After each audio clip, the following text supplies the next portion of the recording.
Back at Boni's, with the household duties out of the way, the rest of the day is dedicated to Boni's musical dream. Twice a week, she leaves her Kensington mansion for the short drive to Brixton and her regular appointment with Robert, her singing coach. The drive gives her time to reflect. I guess I'm privileged and I don't appreciate it really. That always happens, isn't it? You take things for granted. And I think money can bring happiness. I suppose I'm privileged to be, you know, a Kensington wife as such, because I ventured out to Wembley recently and I thought, God, it was such a journey. And it looked kind of deserted and I thought, oh, you know, we're so lucky to have everything within a stone's throw. It's a very materialistic place.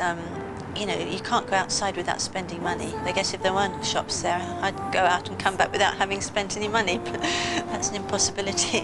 I think more important is to be happy and loved. And if you're happy with someone, you could be in a little broom cupboard somewhere and be absolutely happy. Not that I've ever been in a broom cupboard, by the way.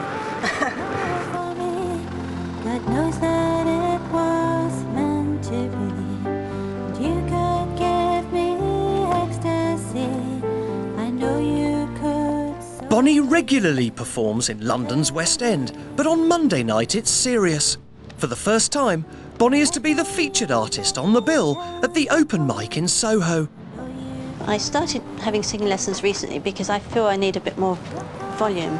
I do need a bit more strength. I think it's more a confidence thing. Robert is a brilliant teacher. He's, I think he coached Christina Aguilera. He's slowly getting my voice a bit smooth. He's a real character. I'd like to practice at least one song that I'll be doing next Monday at the open mic, because he's going to make me the featured artist. I've never been a featured artist before, and okay. I'm not really professional. It's quite embarrassing, but it'll be fun. You are professional. Oh, thank you. Well, she found me actually because there's this producer that I know, and he said, I've got this girl that you may like to work with. So he sent me Boni.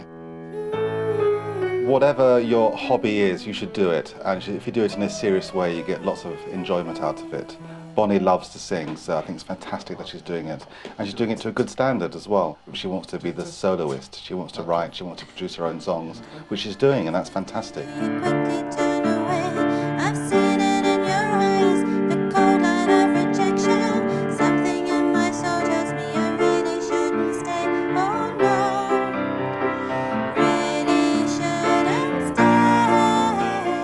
I'd love one song to be a hit. I think the music business is quite ageist.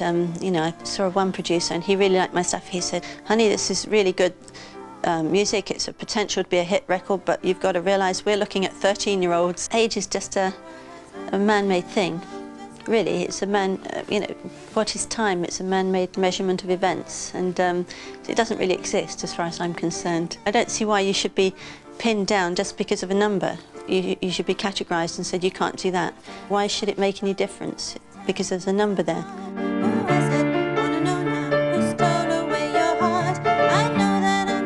There's all kinds of people who have become famous in the end, but I think the most important thing is that she's doing it for herself, and she writes songs which are very personal to her, and she enjoys singing them for people to follow her thoughts.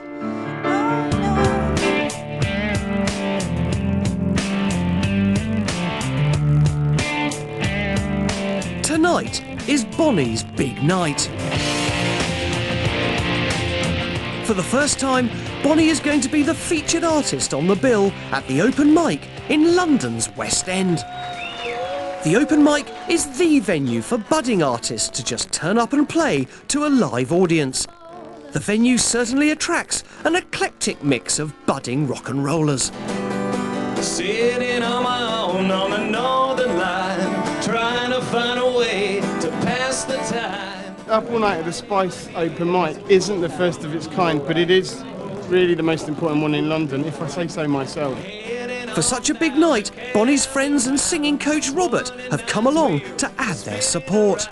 Boni's just very fresh, but she's also very, very nervous, which gives her a lot of appeal because she's just so genuine. She's the kind of person that Simon Cowell would slag off the minute he met her, but she's actually the kind of person that audiences love to see. Without further ado, if I could please welcome to the stage the very fabulous, ladies and gentlemen, Boni. Hi. We're going to do a song I haven't done before. It's called Night in Vegas, a bit of escapism really.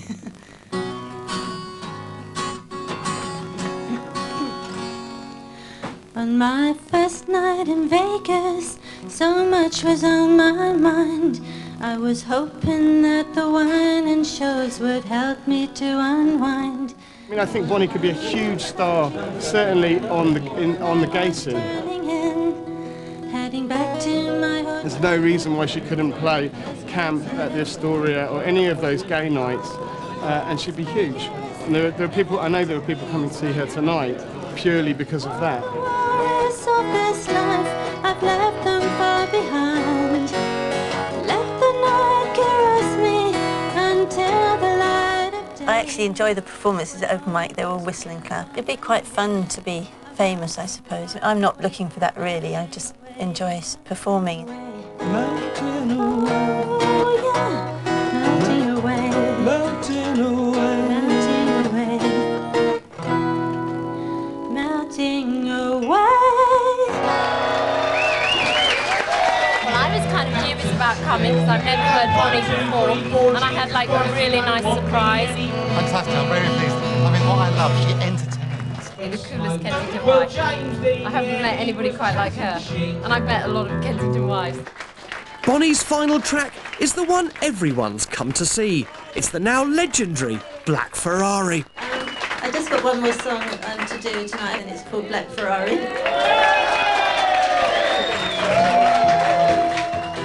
Driving back home a little after 7 when I first caught sight of a little piece of heaven.